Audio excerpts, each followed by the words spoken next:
मित्र नमस्कार. सध्या देशभर लोकसभेच्या निवडणुकीचं वातावरण जोरात आहे. कोण विकासावर बोलतंय तर कोण विकासाची गॅरंटी देत आहे.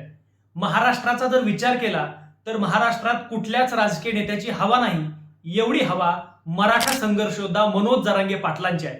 होय, मराठा योद्धा मनोज जरांगे पाटील यांच्या भोवती महाराष्ट्राचं राजकारण फिरतंय. आपण बघतोच आहोत, महाराष्ट्रभर मनोज जरांगे पाटील मराठा आरक्षणाच्या माध्यमातून घराघरापर्यंत पोहोचले आणि मनोज जरांगे पाटील मराठ्यांची अस्मिता ठरले. आजच मनोज जरांगे पाटील यांनी अतिशय मोठा गौप्यस्फोट केलाय. मनोज जरांगे पाटील मित्रांनो, पुढे मनोज जरांगे पाटील असंही म्हणाले की देवेंद्र फडणवीस यांनी मला रात्री ठीक 3 वाजता फोन केला. 3 वाजण्याच्या अगोदर 1 वाजताही फोन केला होता, पण त्यांनी तो उचलला नाही. 3 वाजण्याच्या सुमारास काही लोक त्यांच्या घरी गेली आणि तुम्हाला देवेंद्र फडणवीस फोन करणार आहेत याची त्यांना माहिती दिली. 3 वाजता फोन आलाही. मनोज जरांगे पाटील असं म्हणाले की या फोनवरती नेमकं काय बोलणं झालं हे देखील त्यांनी स्पष्टपणे सांगितलंय. ते असं म्हणाले की देवेंद्र फडणवीस यांची मला बोलण्याची इच्छा नव्हती, त्यांना मला बोलायचंच नव्हतं असं देखील ते म्हणाले. परंतु मनोज जरांगे पाटील यांच्यावर मराठ्यांचा असलेला विश्वास आणि मनोज जरांगे पाटील ही जी भूमिका घेत आहेत ती महाराष्ट्रातल्या लोकांना आवडत चालली आहे आणि महाराष्ट्रातले लोक मनोज जरांगे पाटील यांना चांगला प्रतिसाद देत आहेत. आणि म्हणून मनोज जरांगे पाटील यांनी पुढे मागं भाजप विरोधामध्ये भूमिका घेऊ नये म्हणून देवेंद्र फडणवीसांनी मनोज जरांगे पाटलांना 3 वाजता फोन केला आणि सांगितलं की आम्ही सगळे गुन्हे माघारी घेतो. मनोज जरांगे पाटील असं म्हणाले की देवेंद्र फडणवीस यांनी दिलेला शब्द पाळला नाही. मित्रांनो, याचा अर्थ असा आहे की देवेंद्र फडणवीस गृहमंत्री असताना देवेंद्र फडणवीस स्वतः म्हणाले होते की मी मराठ्यांवर घातलेले गुन्हे माघारी घेतो.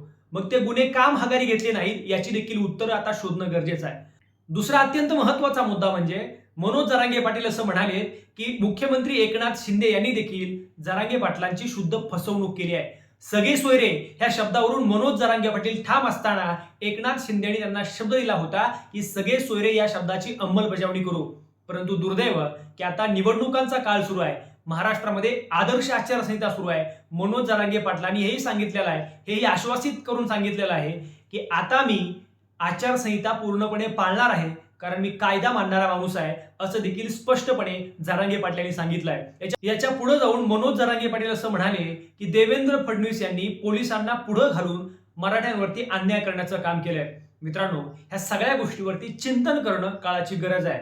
आज मनोज जरांगे पाटील हे मराठा अस्मिता घेऊन आपल्या सगळ्यांसाठी लढतायत, झगडतायत. येत्या 24 मार्चला अंतरवाली सराटी येथे मनोज जरांगे पाटील यांनी मराठ्यांची महाबैठक आयोजित केलेली आहे. या बैठकीमध्ये जो निर्णय होईल तो निर्णय महाराष्ट्रातल्या तमाम मराठ्यांना मान्य असावा असं मला वाटतं आणि तो मान्य असेलही. कारण आपल्या मुलांच्या भविष्याची ज्यांना चिंता आहे, ज्यांना आपल्या मुलाच्या भविष्याची काळजी आहे, ती नक्कीच लोक मनोज जरांगे पाटील यांच्या पाठीमागं खंबीरपणे उभे राहतील आणि हीच खऱ्या अर्थानं आपली गरज आहे. मनोज जरांगे पाटील मुंबईमधून माघारी का आले असे देखील प्रश्न वारंवार उपस्थित केले जातात. मग कधी कधी मनोज जरांगे पाटलांच्या जवळची माणसं फोडण्याचे प्रयत्न झाले, मग बारस्कर महाराज असेल किंवा वानकडे नावाची ताई असेल. मला त्यांना एवढंच सांगायचंय की मनोज जरांगे पाटील हे निस्वार्थी व्यक्तिमत्व आहे. जर तुमचा स्वार्थ नसेल तर वानखडे ताई किंवा बारस्कर महाराज यांनी मराठा समाजाला आरक्षण मिळावं किंवा तमाम मराठा समाज ओबीसीच्या माध्यमातून आरक्षण मिळवण्यासाठी ह्या दोघांनी नेमकं काय केलंय याची देखील उत्तर आपण शोधणं गरजेचं आहे.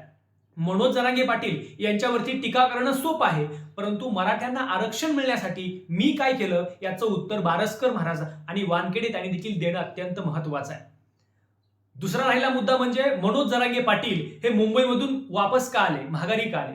तर मुख्यमंत्री एकनाथ शिंदे यांना त्यांना पूर्ण विश्वासात घेऊन आश्वासन दिलं होतं की सगळे सोयरे हा शब्द आम्ही त्याची अंमलबजावणी करू, परंतु झाली नाही.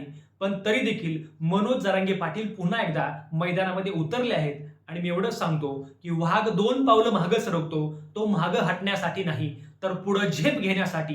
काळाचा रोग पाहून जो मागं सरकतो तोच काळाच्याही पुढे जाऊ शकतो. येणाऱ्या काळामध्ये जेव्हा निवडणुका संपतील आणि आत्ताही निवडणुकीच्या काळामध्ये मनोज जरांगे पाटील जे सांगतील तेच धोरण मराठ्यांचं तोरण व्हायला हवं. मला वाटतं की मराठा या शब्दाला आपण जागू आणि येणाऱ्या काळामध्ये 24 मार्चला अंतरवाली सराटी येथे जी महाबैठक होणार आहे त्या महाबैठकीमध्ये जो निर्णय होईल तो महाराष्ट्रातल्या तमाम मराठ्यांना मान्य असेल एवढं देखील आश्वासित करतो. या चॅनलवर जर आपण नवीन असाल तर नवनवीन व्हिडिओसाठी आमचा हा चॅनल नक्की सबस्क्राईब करा, लाईक, कमेंट आणि शेअर करा.